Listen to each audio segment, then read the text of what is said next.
So I'm an 80s baby, but a 90s kid, so that means something very important. You have to understand. I love a good boy band, okay? Now, the boy band that was my boy band, I was introduced to them when I went on a trip in 8th grade. Went to Quebec. And we toured the girls' dormitory, and they just had these guys wallpapered everywhere. And they were so cute. And they started playing their songs, and I was like, this is just angels singing. How have I not heard of these people before?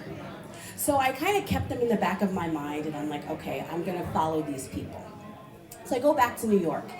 And this is way before the internet and all that stuff. So I'm just trying to find a magazine. I'm looking on MTV, trying to see these beautiful men. And one day it happens. I put on the TV. The host on MTV says, coming up next, we have the next best pop band with their newest single, and I hold my breath. Can it be them? I hit record on my VCR. Yes, VCR. Because I'm gonna capture this moment from the very beginning. And then I hear the beat drop and the song starts, and it's Quit Playing Games with My Heart from the Backstreet Boys. Now, if you are not familiar with this video, it is a work of art, okay? They're in a park at night. Why at night? I don't know. They're singing, and they did this really theatrical thing where they're moving really slowly, but their mouth is singing the words regular time. And then at one point, it starts to rain, and shirts open, and there's just wet abs. I am now in love, and I am a crazy boy band fan, and my parents fully supported this crazy. Now this is important because my parents are West African immigrants. My mother came from Nigeria, my dad came from Sierra Leone, and music was a big thing in our house. They had this huge 8-track player and record player, and we would just sit and listen to all kinds of music. And Blondie and Michael Jackson and everything from the 80s, Paul Simon, and then all the African songs that I can't tell you who the people are, but if I heard the song, I can remember being in the den, just sitting and listening and just loving it. But when I became this crazy person that loved the Backstreet Boys, I was screaming, hyperventilating, shaking. I could barely even hear the song, but I was doing all this stuff and my parents were kind of like, all right, this is an American thing that you're doing, okay. That's fine.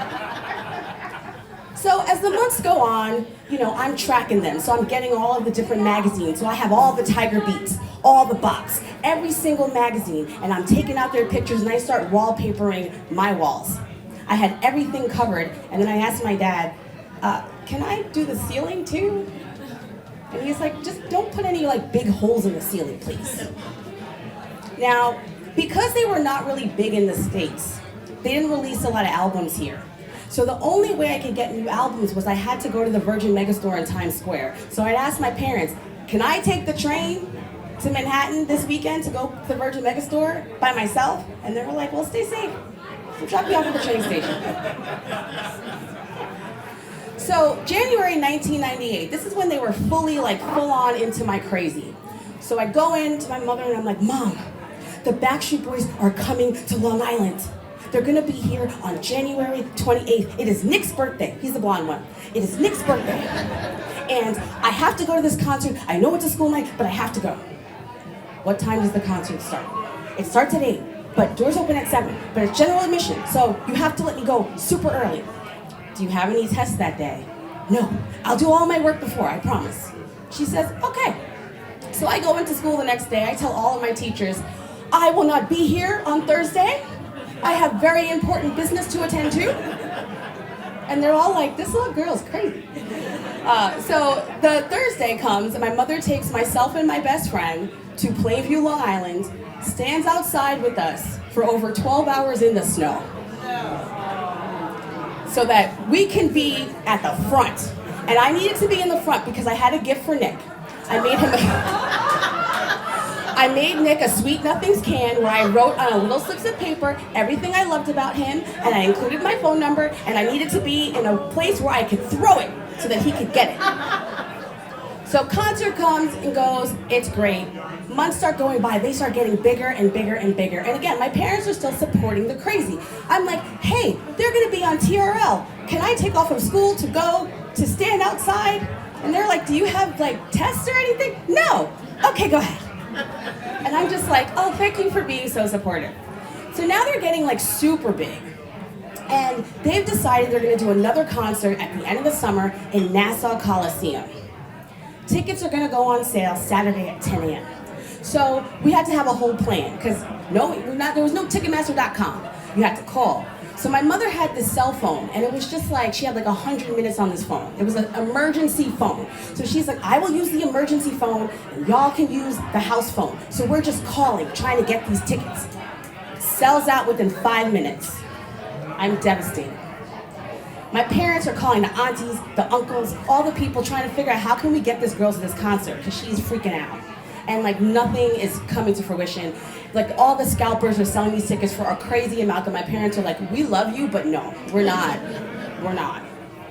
So I'm listening to my radio station, my favorite one, and they're giving away tickets. And they say, okay, on Saturday we're gonna be at Smith Haven Mall. The first Backstreet Boys fan we see will get seats, like on the floor, not in the nosebleeds, the floor seats.